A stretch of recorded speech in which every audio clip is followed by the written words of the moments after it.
you need to know about these key concepts, stress and human motivation. For instance, if the client comes to you, perhaps being challenged by any stimuli or any psychological factor, you need to touch on stress, you need to touch on motivation. So they do relate. The client is hoping that as soon as he or she moves away from your practice or your working place, he or she will feel motivated. Then, hence, motivation is the most important aspect in a human being.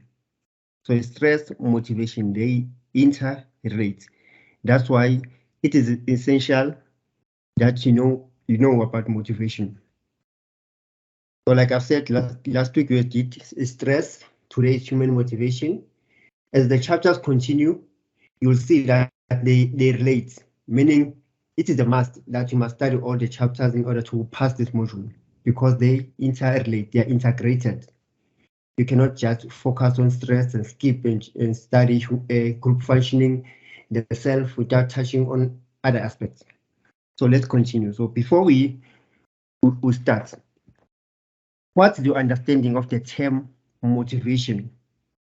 If you have to define or discuss the concepts to other students, particularly let's assume business management students, engineering students, as aspiring psychologists, normally they come to you and ask at times weird questions like, can you read my mind? Do you know those students, those people? Or you're studying psychology, so can you read my mind? Someone will say, how do you see if I'm stressed? They ask those questions, hoping to get answers, or just to tease, to tease us. However, as an aspiring psychologist, students who are studying psychology, you need to be able to define these terms, to know these terms. Fortunately, most of our exam is multiple choice questions, so you won't be given an opportunity to define. However, multiple choice questions have their own way of allowing you to describe and defining. Yes, through multiple choice questions, they'll give you 4 or 5 definitions and say which definition is the most appropriate in relation to human motivation. Meaning we are defining indirectly. They give you 4 options defining motivation, then you need to choose the appropriate definition. So before you start, me and you, let's just define motivation in our own understanding. You don't need to use a textbook. You just give me a synonym. You don't need to give me a sentence, just a synonym. Your understanding of the term motivation. Remember, this is your class. No wrong or right answer. We're just learning. We are preparing for an exam. In your own knowledge, in your understanding, what is motivation? Oh, I think it's the reasons why we do something. Like or continue. Please continue. Yes, like why we are compelled to do something that we want to do, like the reason behind it.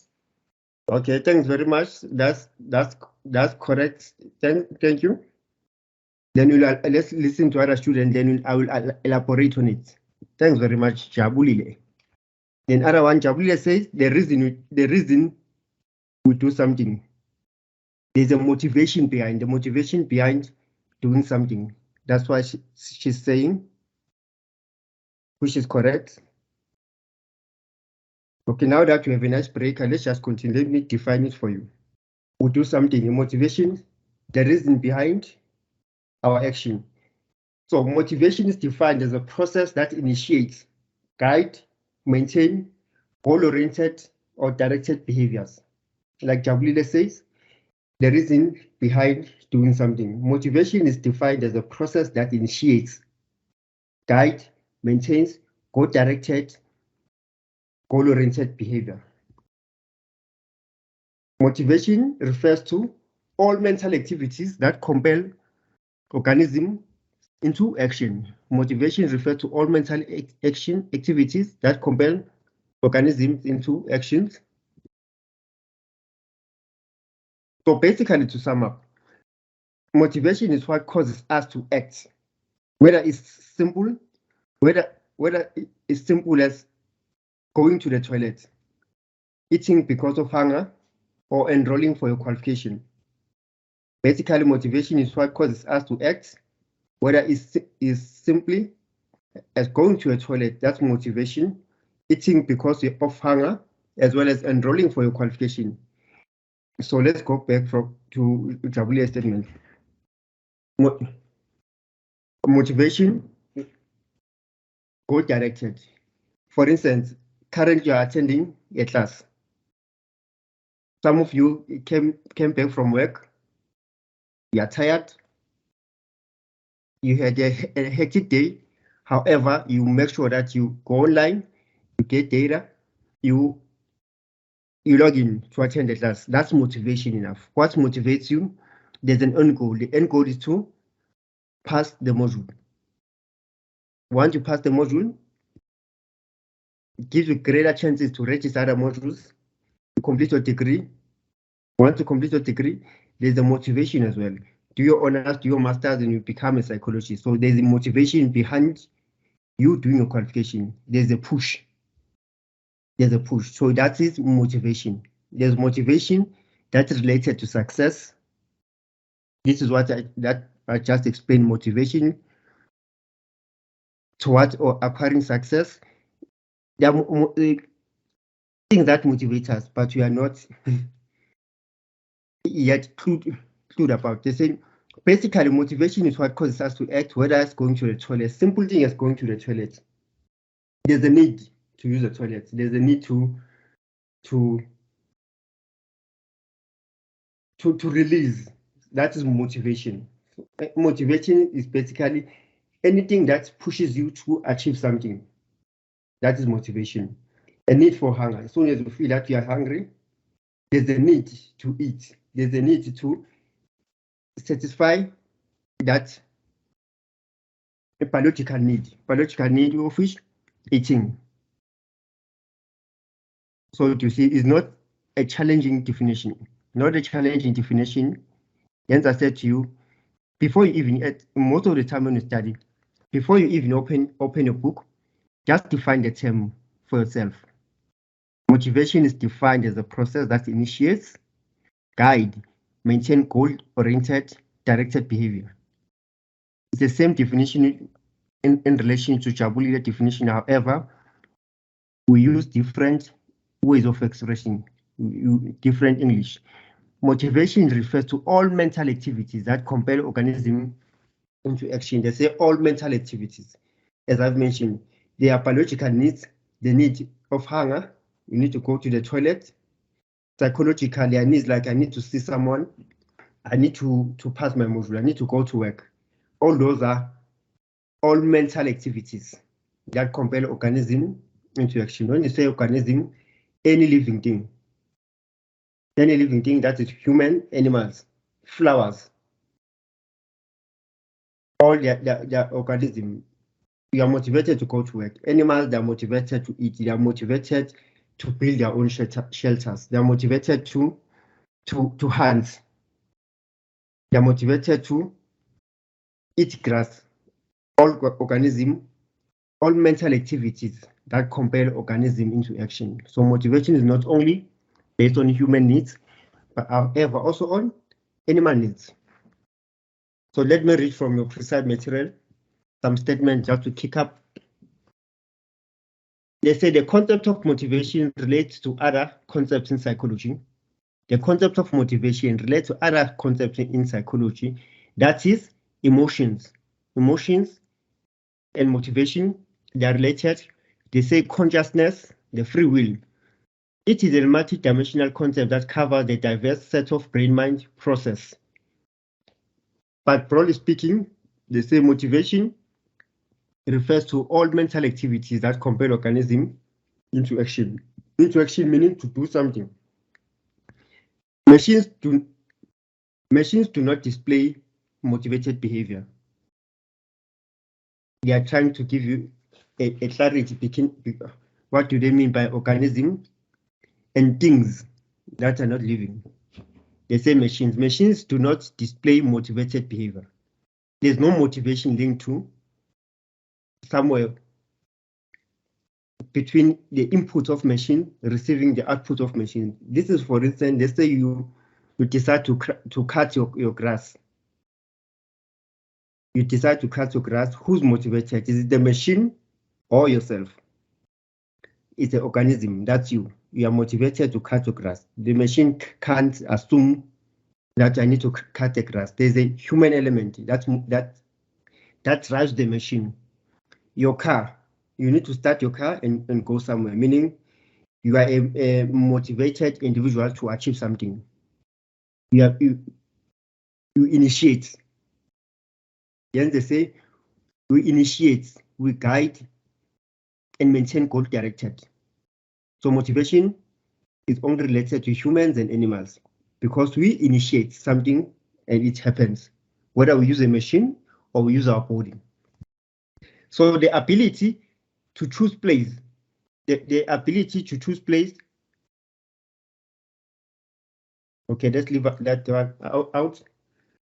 We do not think of the acceleration of a car as motivated behavior because the car cannot choose whether to accelerate or not. They're giving us an example. We only describe action as motivated behavior when an organism decides for itself what course of action it should take. Yes, they're making a car example. When you make copies, using a machine to make copies, you initiate. How many copies do you want? The machine can't decide. However, the choices does not happen randomly.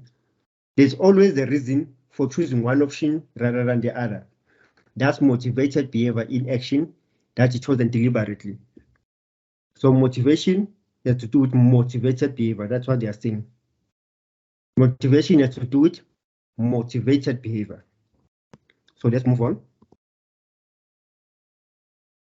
So for you to master motivation is divided into two chapters or two units. You'll see in your study guides and other material is divided into two. There's the nature of motivated behavior as well as the process of motivated behavior. The nature of motivated behavior, before we even discuss what is the nature of motivated behavior and the process of motivated behavior, firstly, in our mind, what do they mean by the nature of motivated behavior? The nature of motivated behavior, the nature of the process. Let's start from the process. The process is, like I've said, the steps within motivated behavior. What initiates the motivated behavior? What aspects are included in the motivated behavior? The nature of motivated behavior, say motivation relates to other concepts, psychology, emotions, and consciousness and free will. The nature, what aspects, characteristics that relate to motivated behavior? Those aspects and characteristics are, they say psychology. You cannot discuss motivated behavior without touching on psychology. It's a psychological concept. Motivation is the psychological concepts. That includes motivation, conscious, the free will. The free will meaning you do something voluntarily. You do something voluntarily, the free will. Let's assume that your parents or your husband, you get a bursary. That this is a bursary for you to study psychology. However, you are not willing. Yes, there is money. However, you are not willing to study, to go further. That's what they're trying to explain. Is when they say the free will. In order to do something, there should be a free will. You need to be motivated. It should be voluntary. Do something voluntarily.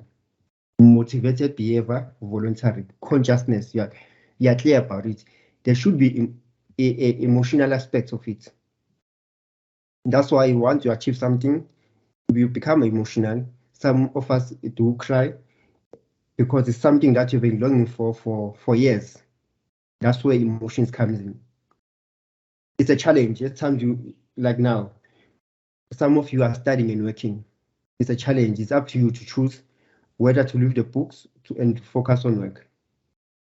You need motivation. There's an emotional aspect in it. Some people will tell you, why are you studying psychology? Would you get a job there? It was too. Yes, somebody says you need to study for years and years in order to become a psychologist. Meaning they are touching your heart. That is emotion. Some way that discouraging emotion. However, you try to push motivated behavior, emotion to achieve what you intend to do. They say motivated behavior consists of sequence, process, the sequence, the steps. Motivated behavior consists of a sequence of related actions that are initiated and guided by combination of instinct, drive, and rational conception. Motivated behavior consists of the sequence of related action that are initiated. You said it's initiative because we start. It is us who give guidance. We guide by combination of instinct. They say instinct. We are motivated instinctively. Instinctively meaning you are hungry. There's a need for you to eat. That is instinctive. You feel that you're hungry. Motivation will be, let me go and eat. I feel like I need to go to the toilet. It's instinctively. It's something that you cannot control. It's biological. It's nature. You need to go to the toilet. You have headache. I need to get a Panado. It's instinctively. Then drives. You need a drive. Motivated behavior. You need drive to do something. You need a willingness to do something. They say rational concepts, a direction on how to achieve something. You cannot just, you are hungry, then you decide, what is it that I want to eat? Do I need a yogurt? Do I need a snack or a full meal? Meaning you are rational. You like to study psychology, rational meaning you need to apply first with your chosen, your preferable institution. Once you apply, you check the requirements. So something like that, meaning become rational. It's more goal-directed because you know what you want to achieve.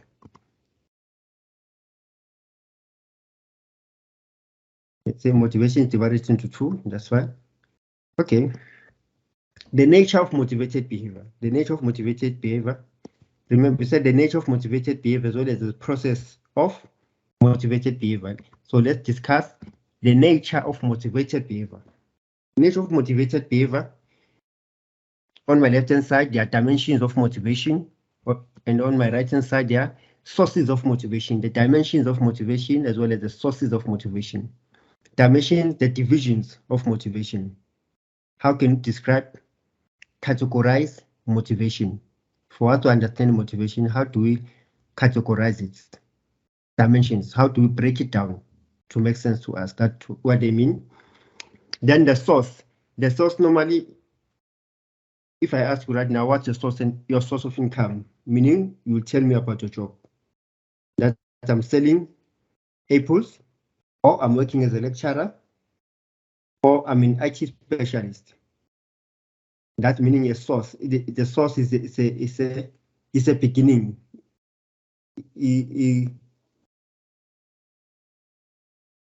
It's where something starts. The source of motivation. Where does motivation begins? Some will say it starts from the mind. However, hunger doesn't start from the mind, meaning it's biological. That's what we're going to describe here. The source of motivation. Where does motivation start? Here are the categories. How can you break down the concept motivation in order to make sense to yourself?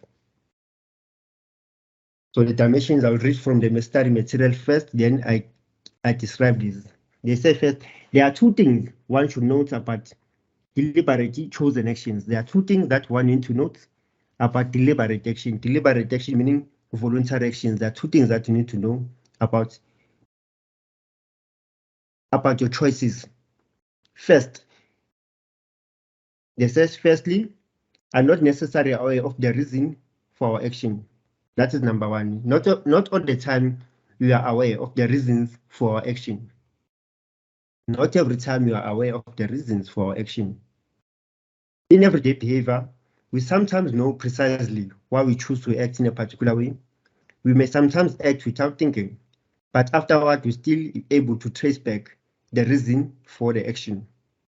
That's what they are saying.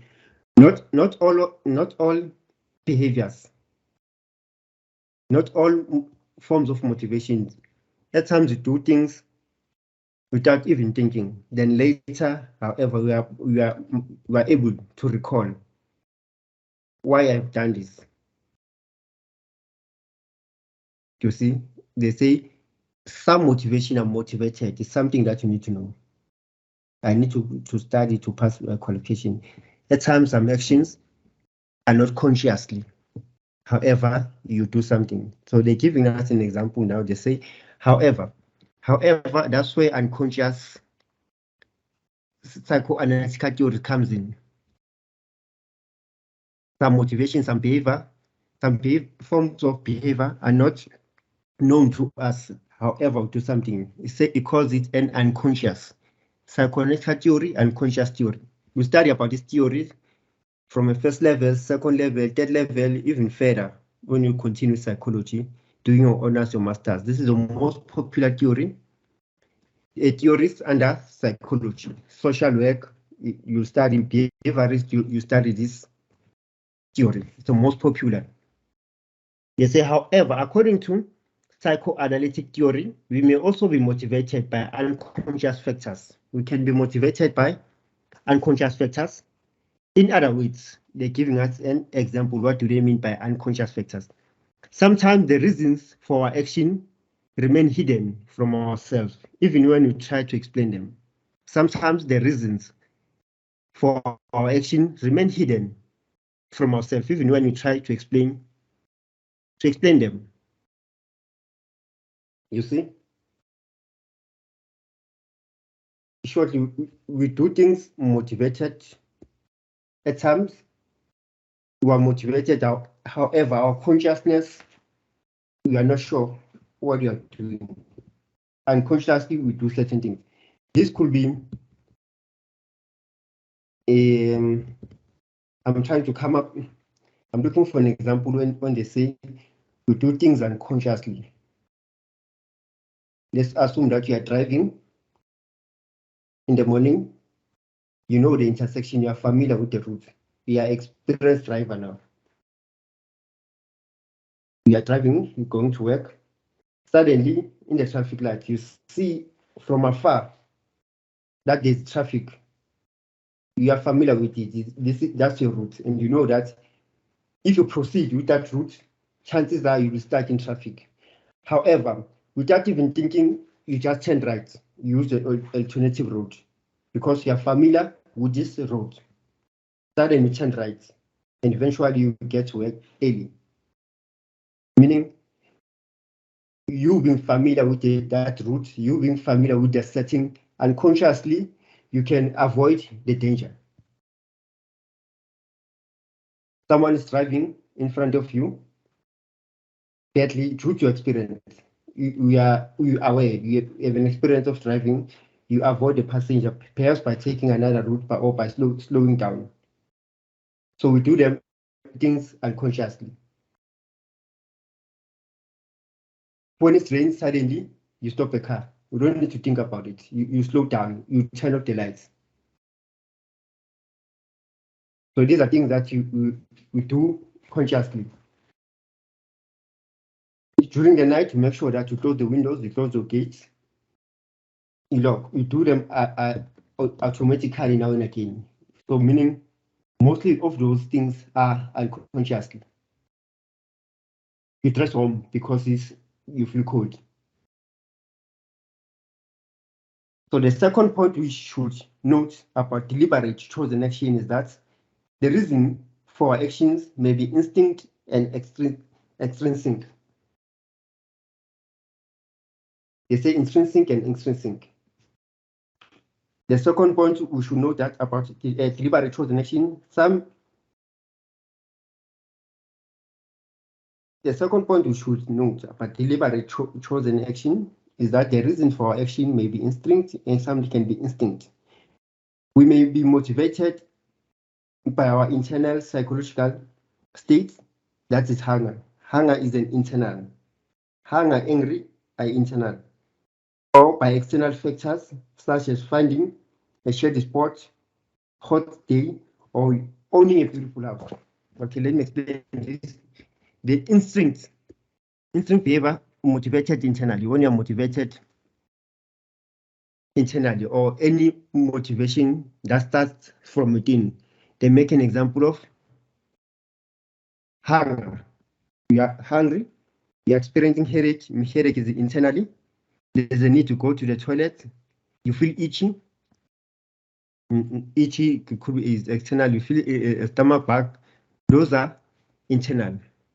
Internal motivation. External mostly is something that you can see. Things that you can see. You are motivated intrinsic to achieve some things that either an intangible or something that you can see. Intrinsic and external. Dimension of motivation. Some motivation are unconscious. Conscious versus unconscious. Conscious is something that you're aware of. Unconscious is something mostly that you do deliberately. It's something that you do automatically, reflex. Like yesterday we were discussing reflexes. Something that you do reflexively in order to avoid something or to achieve something without thinking about it too much. Conscious, you are clear about it. For instance, studying to achieve to get a qualification. Then there are conscious unconscious nature of motivated behavior, because we are used to it instinctively. We try to avoid them. There's a gunshot, instinctively you lock the house. The unconscious, there's that fear. At times it could be that you are born with guilt, you are born with fear. If something happens instinctively, our gut instinct tells us to avoid it. Unconsciously, it tells you to avoid it, then you avoid it, we are safe. That is dimensions of motivation. In short, they're saying some form of motivations are consciously, other forms of motivation are unconsciously. They cannot be seen. What determines that? We have the intrinsic, the inner, and the extrinsic, which is the external. Then the sources of motivation. The sources of motivation, where does motivation start? So we need to focus on this. We need to concentrate more on this. The sources of motivation. They like this question in these questions in the multiple choice question in your exams assignments. Motivation. The sources of motivation, you have biological patterns of motivation, body homeostasis, optimal arousal, as well as cognition. Biological patterns of behavior, body homeostasis, and optimal arousal. Let's start with biological patterns of behavior. They say biological patterns of behavior is called instinct. Biological patterns of behavior is called the instinct, meaning it's biological, is innate, is something that is natural, something that you cannot control. It comes from within. Biological patterns of behavior. They say instinct, and instinct, they say now they're defining the instinct. The instinct is something that is inherited, innate, tendency to carry out a particular pattern of behavior in a specific situation. A tendency to carry out a particular pattern of behavior in a specific situation. Then they call the theory. They say early psychologists William and Freud were influenced strongly by Charles Darwin's theory of evolution and attributed human motivation to instinct. Freud considered the instinct that motivates sex. Freud is a popular theorist. Make sure that you're familiar with Freud. They say for Freud considered instinct that motivates sex and aggression as the major factors in human personality. According to Freud, under biological, he says the instinct that motivates sex and aggression as a major factor in human personality. Freud believes that motivation to have sex and aggression are the major factors in our personality. Those are it's trying to say aggressiveness as well as the need to have sex contribute immensely in our mind, contribute immensely in our motivation, in our aggression, we can say in our hormones. That is biological pattern. The need for sex as well as and when you get angry, aggressiveness constitute most of they influence our personality a lot. That's according to Fred. Then he tries to break it down. What does he mean by that? He tries to break it down by saying, for Fred, all instinct or motivation have a source, a goal, an object, and impetus. If you could open your notes there, you'll find that all sorts of motivated behavior, there's a source of where does it come from? Where does it start? The source of motivation. Before you achieve something, you need to start somewhere. There's a source, a goal, an object, and impetus. Let me break it down to you. You take out your pen and paper, we write it down. First, to write the source. They say the source of an instinct is a part of the body where biological stimulation occurs. Remember, we are talking about biology. They say the source is an instinct of the body where biological stimulations occur. Where biological stimulation occur, that's the first. Like I said to you, your source of income, you describe your job. Your source of income, now I'm working as or this is how I make money. Biologically, the source is a biological stimulation. They say a source of an instinct is the part of the body where biological stimulation occurs. Let me give you an example. A source of the body where biological stimulation occurs, let's assume for now that it's a stomach. There's something in your stomach. There's the need in your stomach. Let's say your stomach is doing what? It's making noise. Grrr. You know, our stomach now and again makes noise. Grrr. Some will say you are hungry. Some will assume that maybe the stomach bug. Some will say you have a lot of air in your stomach. So the source, in this case, number one, we say is your stomach. They say a source of an instinct. The source of an instinct is the part of the body where biological stimulation occurs. So where does biological stimulation occur? For instance, you say your stomach's making noise. That's number one. Then from a source, there's a goal. Now that your stomach is making noise, what does it mean? In this case, what does it mean? They say the goal of an instinct is the hunger. The goal of the instinct is the experience of satisfaction of psychological gratification that results from the reduction of removal and biological stimulation. Let me not confuse you. So the goal here is what? Hunger. Your stomach is making noise because you are hungry. They say biological patterns. The source of motivation starts from the stomach. The stomach makes noise. The goal is to eat. Meaning you're experiencing hunger. That's the goal. You're experiencing hunger, you need to eat.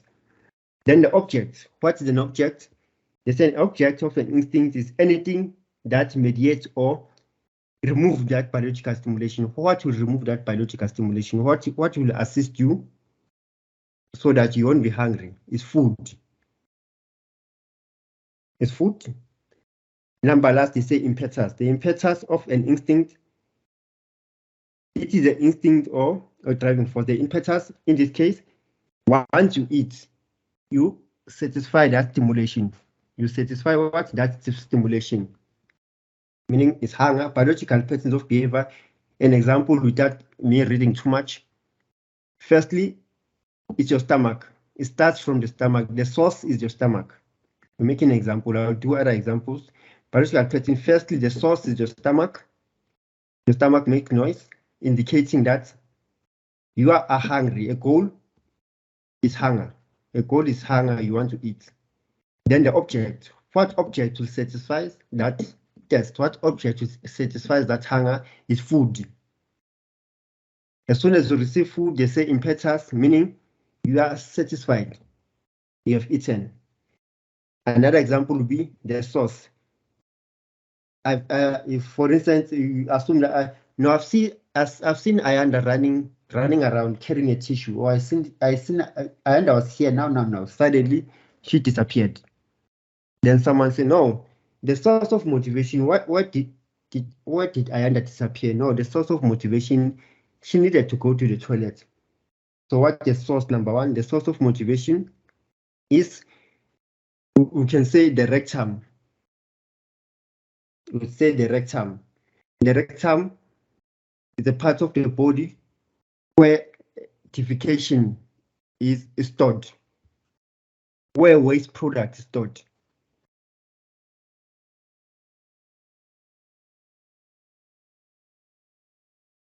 That's the first step, where waste product is stored. Then there was an irritation, the need to go to the toilet. So the source, the rectum, waste products want to go out. The goal is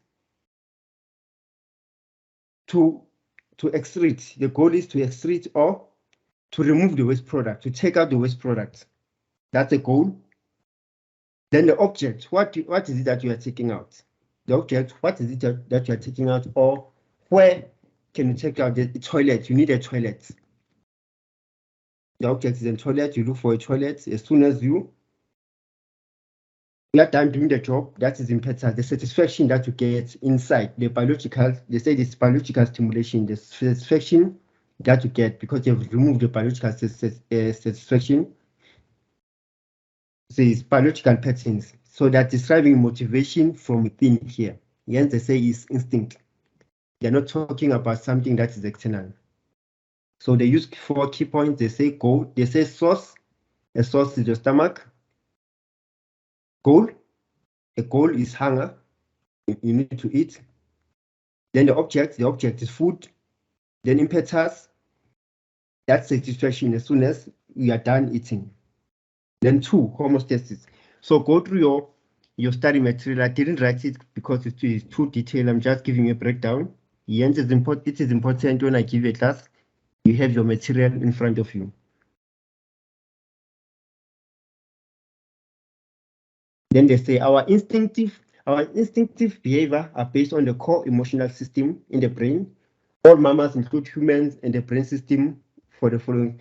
So this happens whether animals or humans, they experience biological patterns of behavior. They experience biological patterns of behavior.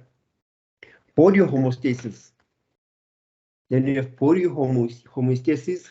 Body homeostasis, they say homeostasis, the body homeostasis is the body maintains a steady state of physiological equilibrium. Body homeostasis, they are talking about body equilibrium. This is known as body homeostasis. Any deviation from the equilibrium that causes psychological deviation results in a need, which is characterized by the state of tension called a drive. I will summarize it for you. A drive is a motivated force that compels individuals to act in a manner that will counter the state of deprivation, fulfill the need, and reduction and reduce tension.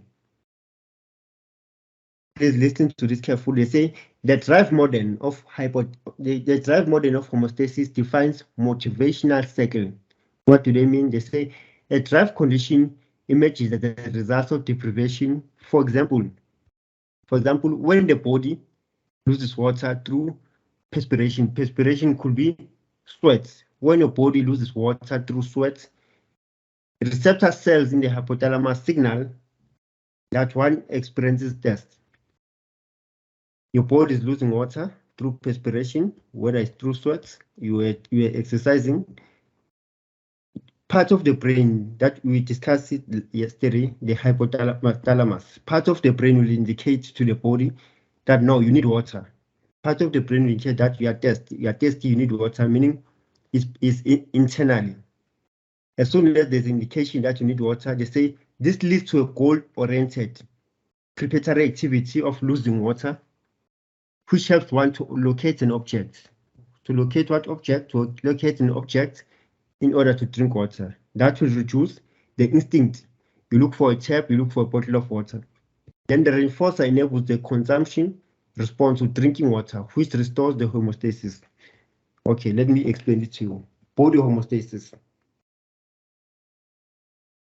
We live because of the liquids inside our body. particularly water. We have liquids circulating in our body. Water circulates the hormones, fluids, blood. There's the blood circulation, so it's water, blood circulation, hormones now and again, they need to be released. Fluids circulating in our body. So body homeostasis has to do with, number one, the liquids circulating in our body, particularly water. When you drink water, instantly they go where? To your stomach. From the stomach, they are sent in the right part of the body. First, they go to the stomach, then they're transported in the relevant part of your body. Meaning you have liquids all over our body through just drinking water through our mouth. So body homeostasis here, it says that whenever there's a need for liquid, for water in your body, the hypothalamus will indicate that you need to drink water.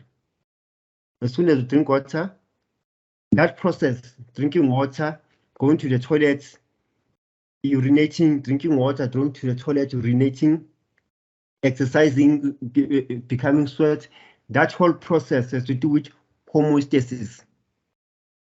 Homeostasis, you need to have the balance in your liquid, the liquid balance, water balance in your body. So that process of releasing water, drinking, releasing, there's a shortage, there's a balance. The whole process is called body homeostasis. They say theories that try to explain motivation as maintenance of homeostasis are referred to as drive reduction theory. Then they say theories that study homeostasis, theories that study the balance of water intake, the balance of liquids in our body, they are called drive reduction theories. Remember, like I said, Valerine asked an important question yesterday, saying, "Say, do we need to know all this information by heart for examination purposes?" Then my answer was, as aspiring psychologist, you need to know the information. However, during exam, we'll ask you to apply the information. So I'm discussing this for examination purposes as well as for you to know. This is the beginning stage, meaning you need to know the detail of what's happening. You need to know how to define homeostasis, biological patterns. Because believing me, you cannot cram psychology. You cannot cram biology because it's based on facts. Homeostasis is homeostasis. Consciousness is consciousness. Hence, I'll try now and again to break it down. Then when you get time to study, to revise, you can use my notes, your study material, compare. Don't focus on this only on these notes. You feel like, no, this says one gave us the summary, Sia gave us the summary, or focus on his notes. No, you won't pass your exam. So my notes is to break down the challenging concepts that you encounter when you study your recommended book as well as your study materials. So like I've told you, homeostasis, water intake, the consumption of water, in and out, the liquids. Now it's much easier when you study and you hear concepts like drive reduction, you hear concepts like motivation cycle, physiological equilibrium, meaning the balance of water intake and excreting, peeing, falls under body homeostasis. Remember the source of motivation, biologically, we did mention, then the source of motivation, the need to have water in our system. So what I'm trying to say here is to take the stereotype from our mind that when you think of motivation, don't think of something that you can achieve externally only. It's not only related to success. Motivation is not only related to success, also to the biological needs. That's the motivation. The need to go to a checkup to check your body is physically. So in short, there are psychological needs and biological needs. Last, you have optimal, not lasting. Second last, you have optimal arousal. Optimal arousal. Remember arousal. What is arousal? Is the state of being excited. Arousal, to bring up something, to motivate something. Individuals have characteristic level of physical arousal. Our characteristic level of arousal is determined by the characteristics of ratio between the level of sympathy, then level of parasympathetic. Remember, sympathetic and parasympathetic, the one we discussed yesterday. That's sympathetic when you experience danger, meaning your body, your mind reaches the sympathetic level. The central nervous system reaches the sympathetic level. Sympathetic level, when you see danger, you behave appropriately to a danger. You become shocked. As soon as you become shocked, what do? Breathing rates goes high. Your heartbeat goes high. Blood pressure goes high. So each and every time you see danger, your body reacts. Adrenaline is released from your body to be ready for action. If it means to run, you run. If it means to fight back, you fight back. Meaning you're in a sympathetic reaction, sympathetic activity, way of dealing with the problem. That is sympathetic. However, when the danger disappears, when the danger leaves, you become parasympathetic. They say it paralyzed. You become parasympathetic. You are now be able to hold your breath. You are now be able to breathe in. You are now be able to lower down your blood pressure. That's what they are saying here. Under optimal arousal. Optimal arousal, when you experience danger, tension is high. When danger leaves you, the tension is low. That is optimal arousal. They further explain that when you are understimulated,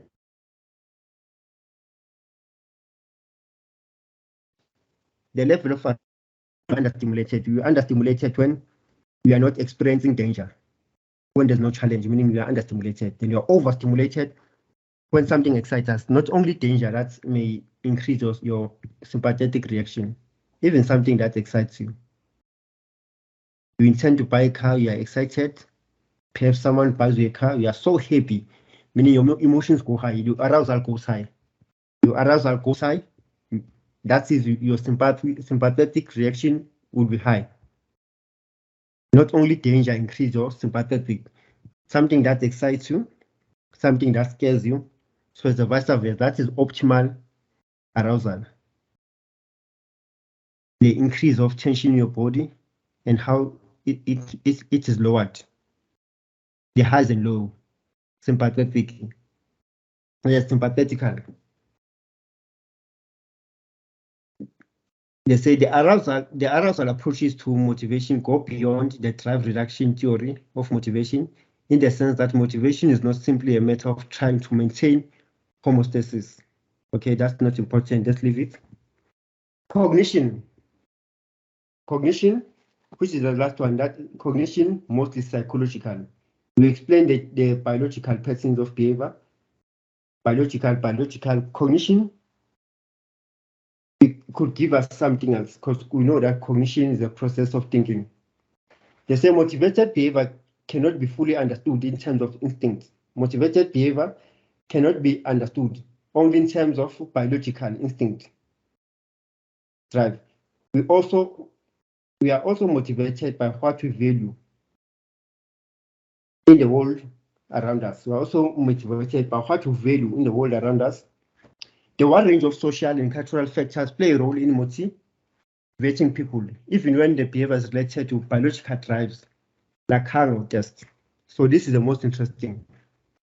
They say we are not only motivated by biological needs. They need to go to the toilet, they need to eat, they need to drink water, they need to move away from danger in order to manage our internal beings. We are not only motivated by the biological aspect. However, we do have a choice.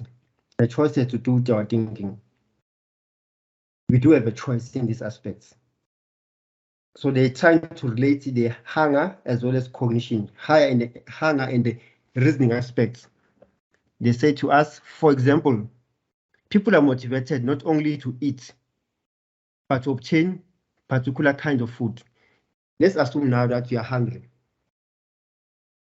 Your hunger is a biological need, is an internal need, it's something that you cannot control. When you're hungry, you're hungry.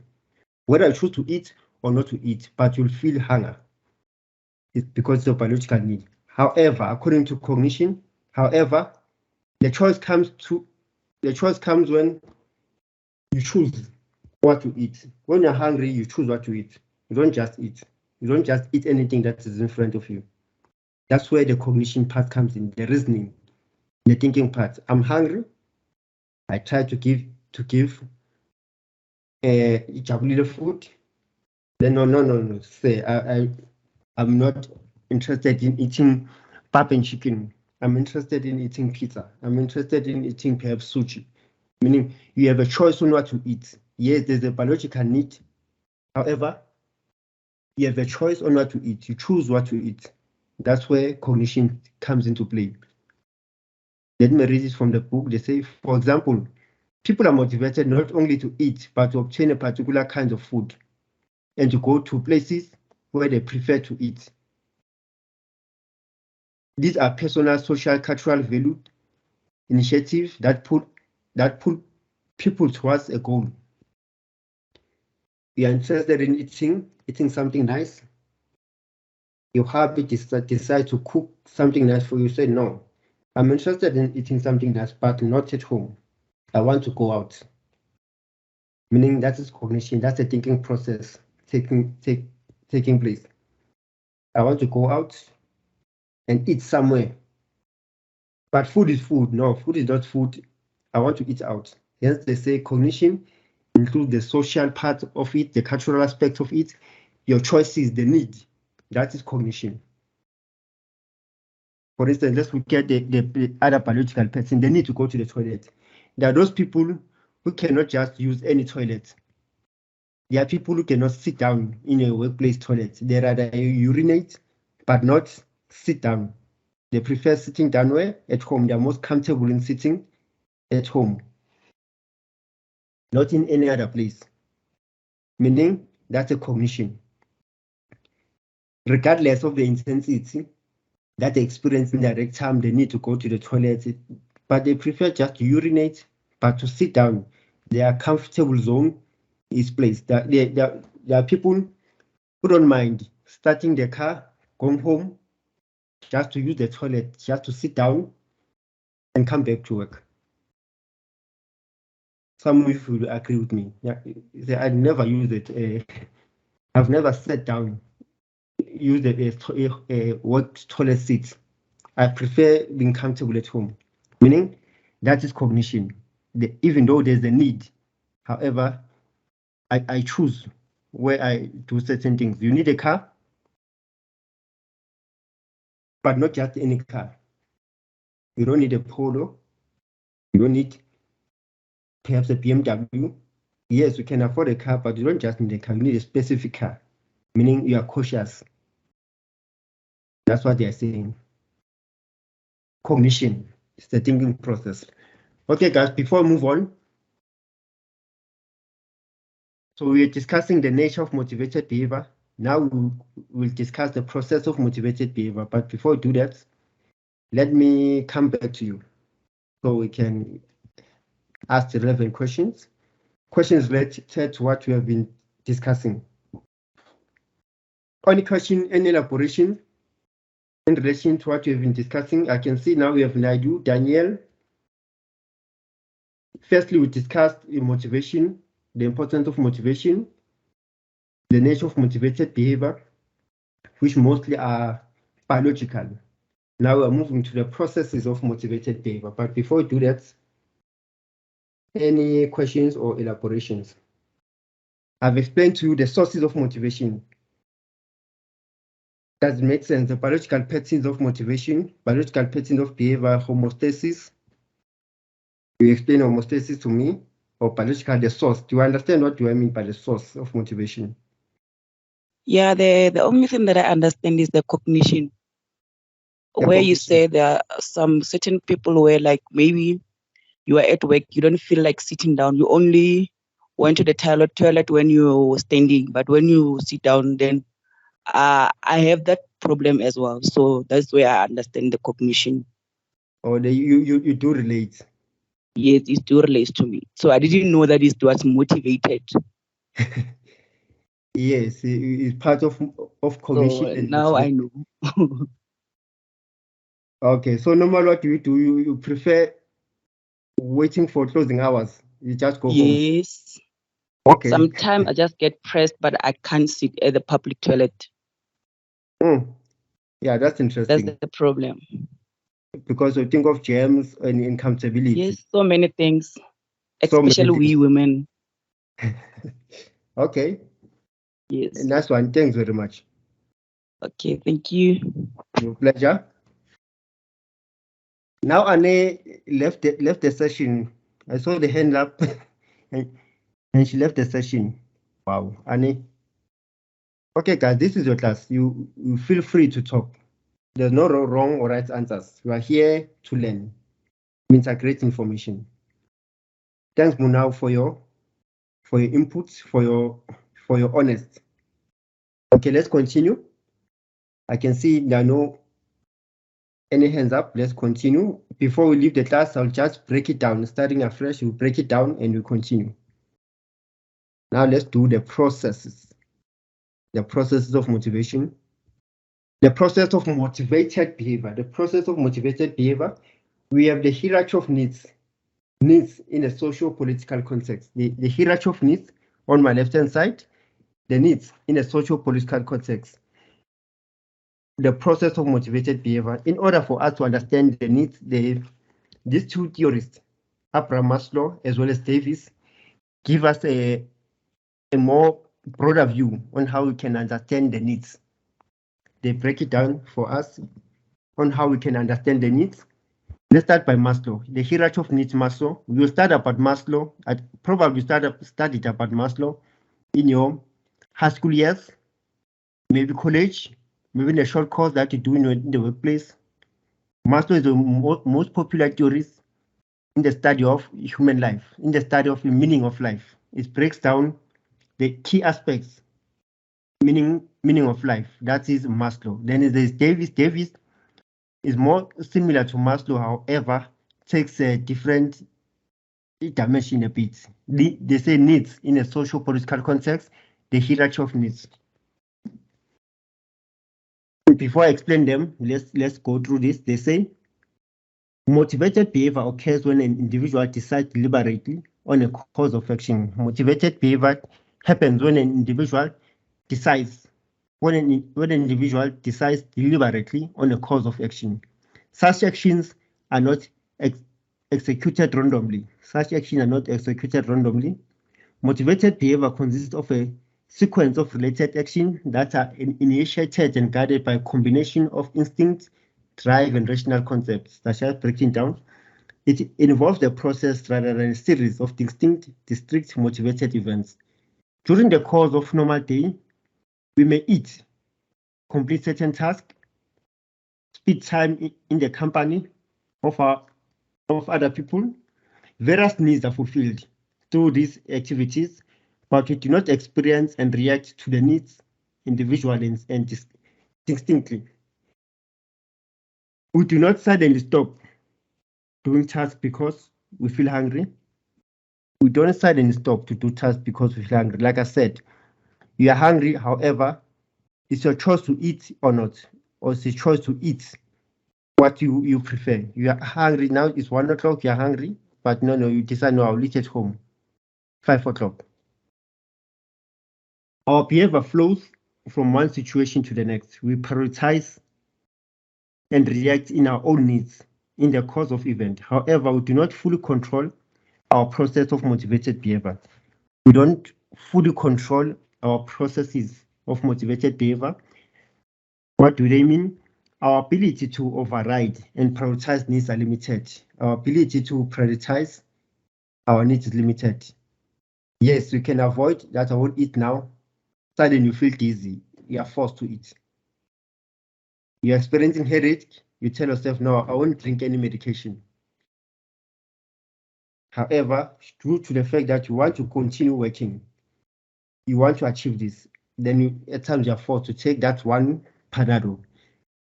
They say our ability to override and prioritize needs is limited. If we're really hungry or forced to make choices between eating and socializing with friends, most of us will probably opt for eating. That one is interesting. They say if you are really hungry or forced to make a choice between eating and socializing, definitely I'll choose food as well. I'll choose eating between friends. The most of us will probably opt for eating. it looks as though some needs are more fundamental than others. Some needs are fundamental than others. That's what they are saying.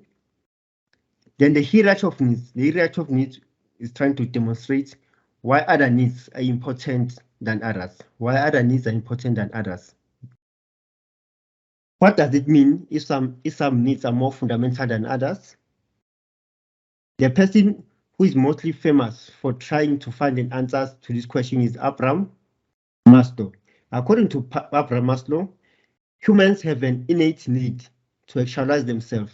Humans have an innate need in the inner need for self-actualization. Humans have an inner need for self-actualization, the need for fulfillment, the need to satisfy themselves. They have that need. You'll find they say some people are selfish. You need to come first. Those are self-actualization. It starts with you first. You need to start with you. This is true to everybody, regardless of who and what we are. We all have the need to ourselves and to know what we are using our talents to the fullest. However, to achieve the state of self-actualization, a number of other needs have to be fulfilled. According to Maslow, in order for us to reach self-actualization, we need to satisfy all these needs: physiological needs, safety needs, need for love and belonging, need for esteem, in order to get to self-actualization. According to Maslow, in order for us to achieve certain things, we need to fulfill certain needs first. So Maslow say, before we do anything, we need to fulfill the physiological needs as a lower need. First, we need to fulfill the physiological needs, then the rest will follow. It says physiological needs are the lowest layer of needs in Maslow hierarchy. They are primary drivers. They are survival needs. What do they mean by survival needs? They say the need to eat, the need for water, the need for shelter, the need for sleep. For us to achieve, for us to manage to study, for us to manage to pass exam, you cannot write an exam in an empty stomach. You cannot achieve certain things if you don't drink water. You need enough sleep. You need enough food in order to achieve something. That's according to Maslow. So you need to drink water, you need to eat, you need to sleep enough. Then we focus on safety needs. They say safety needs. The next layer of needs consists of the need for safe and secure environment. For safe and secure environment. So you need shelter. You need what? Safety needs and shelter. Need for love. They say this layer of needs concern our desire to obtain and give affection and to feel that we contribute to the group and the society. The need for love. We all want to be loved. We all want to belong. If you don't belong, it's difficult for us to be in a happy place. It's difficult for us to have an esteem, to believe in ourselves. Want to believe in yourself, then chances are you develop your self-worth. Want to develop self-worth, then the need for self-actualization. In order to understand this, I need to give you a scenario, different scenarios, in order to make sense to you. Physiological need. Let's assume that Ayanda, Daniel, Muhau, Chabulile, as well as Ane, you decide yourself that, no, let's go for camping, guys. Let's go for camping. So normally when you go for camping, firstly, you choose a place. Then you choose a place, perhaps you choose a place in Mpumalanga. To do camping, you choose a place in Mpumalanga. Number one, what you need to consider, the physiological need. The place that we choose as our camping site need to have what? Need to have water. Need to have food. Let's assume that we don't bring anything, we just bring our cutleries, our hunting gears. We want to have fun. The place that you choose needs to have water, food,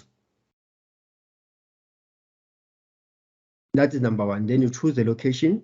There's a river, you know that you need to will use the river water, you purify the water because you need adventure. You cannot go to a place where there's no water unless you carry your own water. Those are biological needs and needs for survival. If you don't satisfy these needs, meaning you'll even die in the camp. You'll die in the camp. Secondly, now that you're done, there is water, you know the plan on how to get food, how you're going to sleep. Secondly, safety needs. Safety needs will be the place that you choose to go to. Are there snakes? Perhaps if you fear snakes, are there snakes? Is there any wildlife for your safety needs? Is there any wildlife? Is it safe? Are there any criminal activities? You do research, you ask around. You don't just go to a place. That is safety. Safety needs. Remember, you go there as a group. Perhaps you are planning to be there for 7 days. For 7 days, you know each other, you interact, you socialize, you learn more about each other. Perhaps you will even play games there. They say this layer of needs concern our desire to give affection, to feel that to contribute to a group. In these 7 days, you need to feel a sense of belonging. If you don't feel a sense of belonging, imagine you're in a bush in a strange place. If you don't feel the need for belonging, you will die of stress. You won't be a happy person. So you need to gel with one another. You need to show love, affection to one another. It's 7 days, need for belonging through the games that you'll be playing, interaction, talking. If these needs are not fulfilled, then it was pointless for you to go to that adventure. It was pointless for you to go to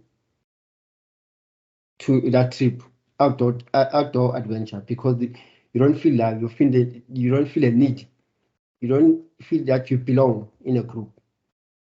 If this happens, that you feel that you're belonging or you not belong, your need for your self-worth might be discouraged, might be demoralized, or it might be encouraged. That's it, say the need for self-esteem.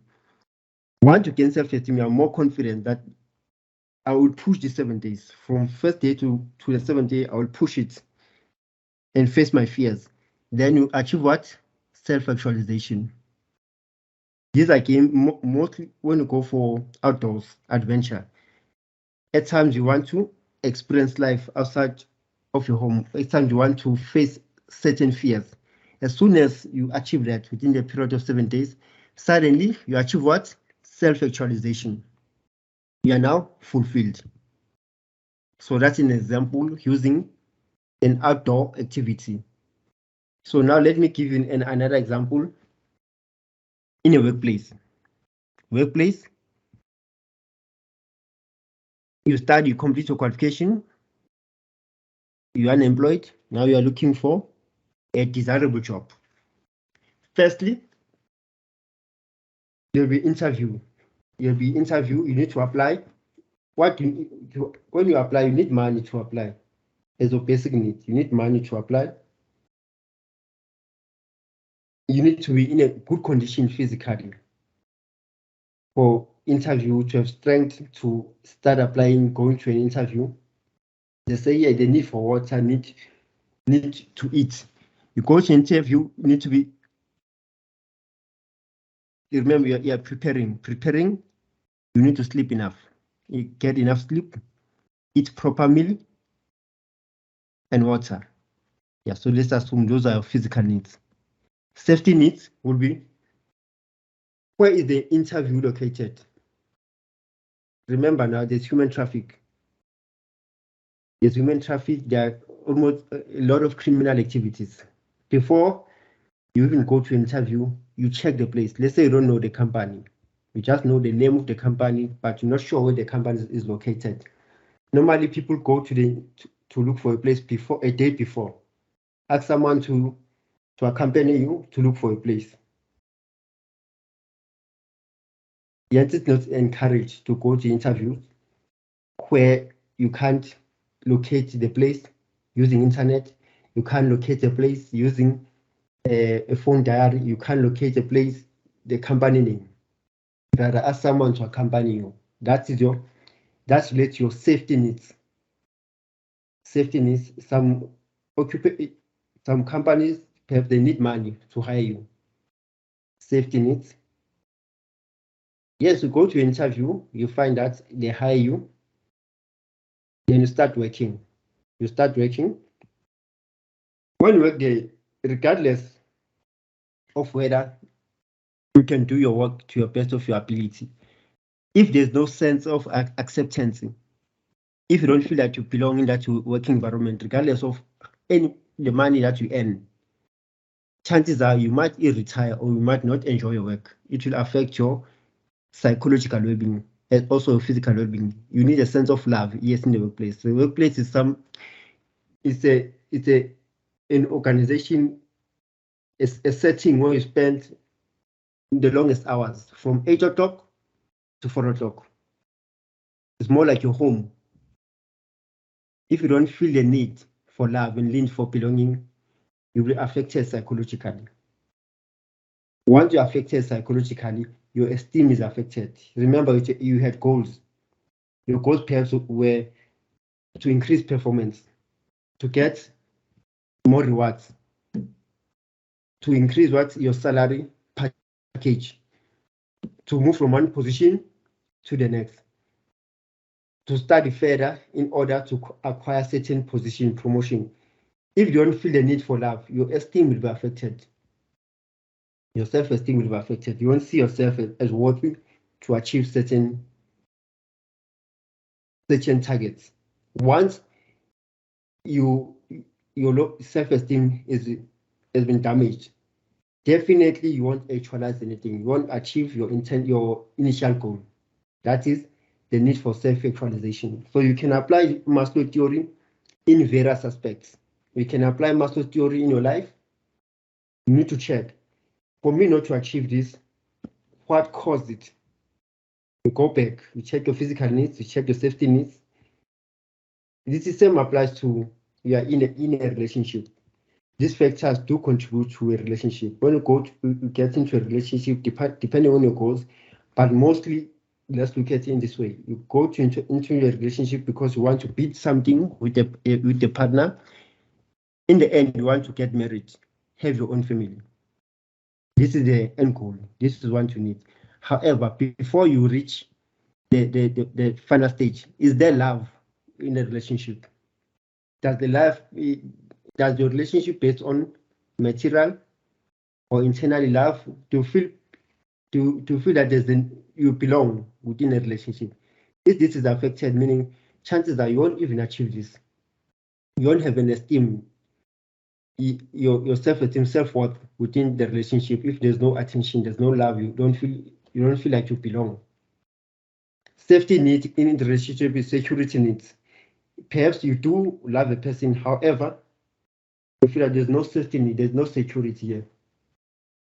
We love each other, but there's no security. 5 years from now, what can I achieve? You assess the situation. There's no safety needs. Safety needs could be, are there perhaps any tangible things in terms of, is there a future? Is this person, are you going to be able to buy perhaps a house together?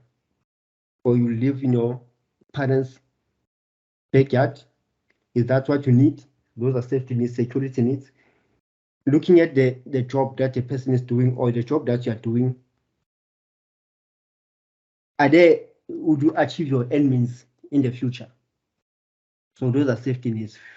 Biological needs, this one needs to be assessed from the beginning. They say they are survival needs. They determine whether you can go to safety needs or not in a relationship. Biological needs, here they even mention under physiological needs, they say such needs as the needs for water, food, sleep, they also sex, they include sex according to Maslow. Hence, I say you can apply this in various factors. Physiological needs, some people will tell you that before you even perhaps get married, or what brings excitement in a relationship, perhaps to you sex brings and that enjoyment in a relationship. If there's lack of sex, perhaps you feel like, no. I'd rather move to another relationship.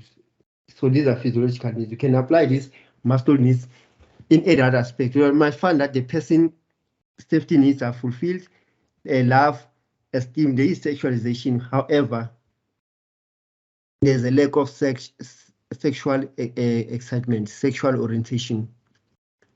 You find people staying with the person, however, having another partner, having an affair, however, achieving this. So this is according to Maslow, that for individual to be fulfilled holistically, which sometimes it can be impossible, sometimes it's possible, you need to achieve all these needs. So you can apply these needs in all aspects. Business, they apply these needs. That in order to have a business, that's successful business, you need to check the biological, the safety needs. So that's it, which is Maslow. In short, according to Maslow, in order to achieve all these needs, they need to go logical. You need to first to get your physiological needs, safety needs for love, needs for esteem, needs for self-esteem. They go logical according to Maslow, step by step. First is biological. It does not go in any other way. You need to fulfill these needs, all these 5 needs in order to be self-actualized. That is Maslow. Then let's move to Davis. Davis needs in a socio-political context. The needs in a socio-political context. So Davis says, according to Davis, despite the criticism expressed against it, Maslow's hierarchy of needs remain an important contextual combination. Remember, as soon as you come up with a theory like this, there will be authors, people who disagree with it. Like when you look at it now, I might be explaining, talking, and say, nah, say, what you are saying does not make sense. In my case, I can fulfill my safety needs and skip my safety needs to esteem, then later come to need for love and belonging, then actualization, or I can move from physiological needs and go to self-actualization. So that is critic. You becoming critical about it because you have points that you can pose. Same applies to Davis. That's what Davis says. They say Maslow's hierarchy of needs remains an important contextual contribution to understanding motivated behavior. It highlights the fact that the behavior is not motivated by the set of separate individual needs, but it's found rather that they say heuristically, one by one. So let me get to the point. According to Davis, what does Davis say about Maslow? Let's forget about the other theories. What does Davis say about Maslow? What does it start? So they say Davis accepted Maslow's basic principle, namely needs are hierarchically organized and reinterpreted them in socio-political. According to Davis agrees with Maslow. Agree with the theory of Maslow. However, say no, I agree with your theory, brah. However, from physiological needs or physical needs, there are needs for social and affective needs, not the need for safety and love for belonging. You should have done the step like this. That is Davis. You should have set physiological needs, social affective needs, the need for self-esteem and needs for actualization, not in this sequence. That is Davis. Your theory is good, however, you can add 1, 2, 3. You see? Your theory is good, it does make sense, however, you should have said the needs in socio-political because politics and social affect the individual needs. Political affect the individual needs. Let's look at this in the context of South Africa. Physiological needs. What if you don't achieve your physiological needs? There's load shedding now and again. At times there's a shortage of water. Does that mean I won't be able to acquire my safety needs? If I have a secure place to stay, there are physiological needs. Does this mean I won't develop an esteem because I don't have, there's no belongingness. I don't experience love from other people, affection from other people. Does that mean if I don't have the need for love and belongingness, I won't find the self-worth? That's according to Davis. Then he says that Davis introduces social affective needs and this sequence. So this is his sequence: physiological needs, social, the need for self-esteem. Then they're trying to explain what do they mean by this needs. Physiological needs is what we know, me and you. the one that explained the key needs, the biological needs. He calls these needs, according to Maslow, he calls all these needs substantive needs. The substantive, however, people experience additional needs called instrumental needs. That is Davis. You call these needs, all of these needs, as substantive needs. However, there are additional needs that we call instrumental needs. That is Davis. There are additional needs that are instrumental. By instrumental, it means they help to satisfy these needs. There are needs that help to satisfy these needs. Before you achieve these needs, the biological safety needs for love, esteem, there are substantive needs that help to achieve all these needs. And those needs are called instrumental. They are instrumental to assist you achieve your wholeness, whatever that you need. They are instrumental needs. What are those instrumental needs? He breaks them down. They say these are needs for security, knowledge, and power. You need what? Security, knowledge, and power to achieve all of this. Yanzi says needs in social political context. You need security, power, and knowledge to achieve something. In addition to these needs, there are two kinds of barriers that people may encounter in an attempt to satisfy these needs. That is personal barrier, internal needs, and social political barriers. So David says, in a process to achieve all these needs, there are barriers, there are things that we encounter, there are challenges that we encounter, but Maslow didn't define them. That is Davis. Yes, your theory is right. However, there are things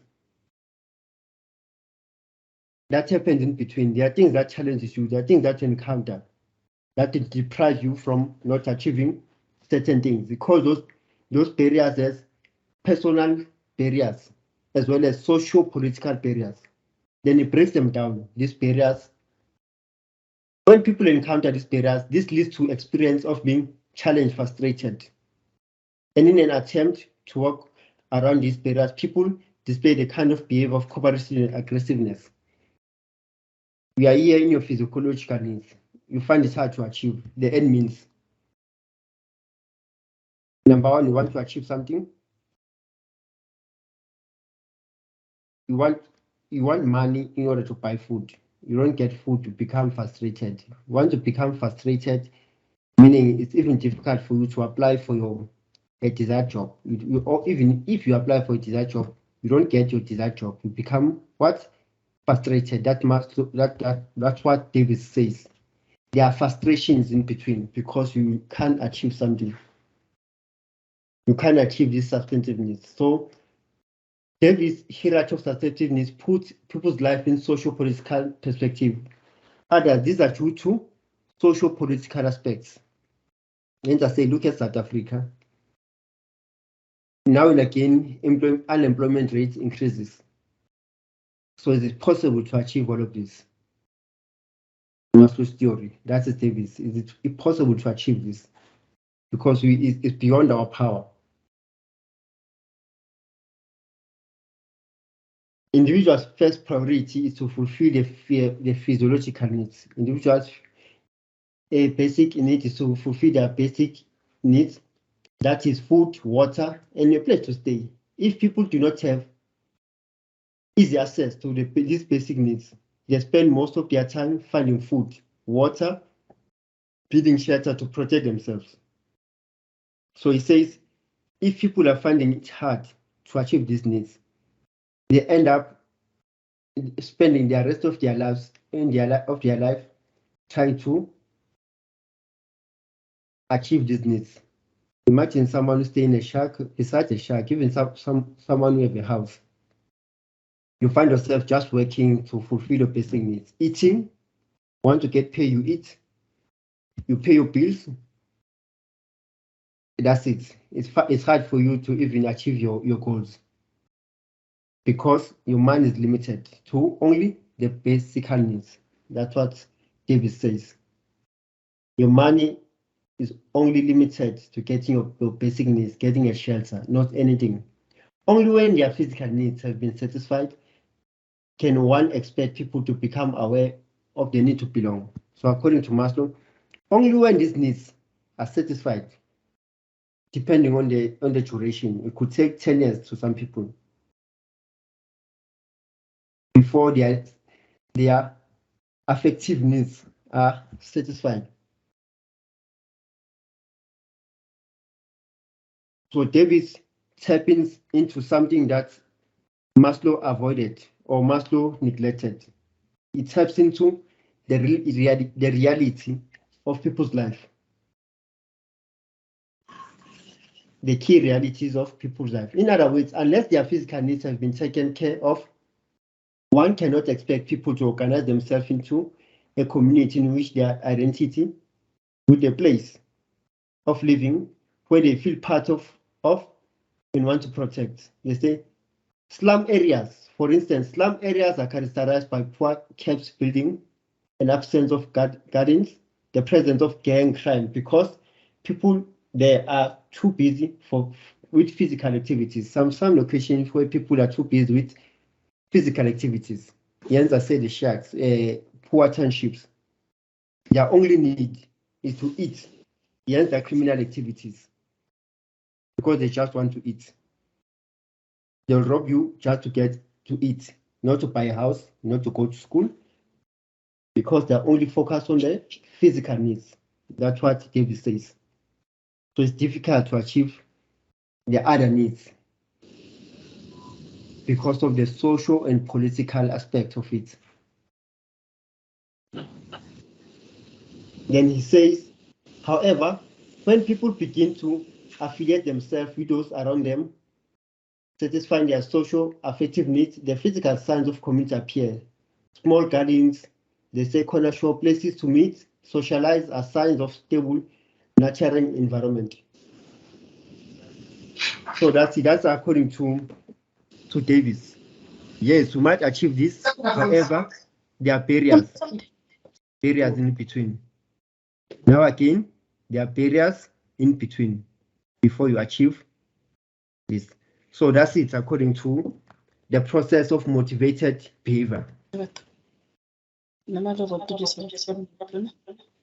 Okay. Before we leave, any questions regarding motivated behavior? Okay, guys, if there are no any hands or any inputs, I'm done on my side. I feel like it was a fruitful class.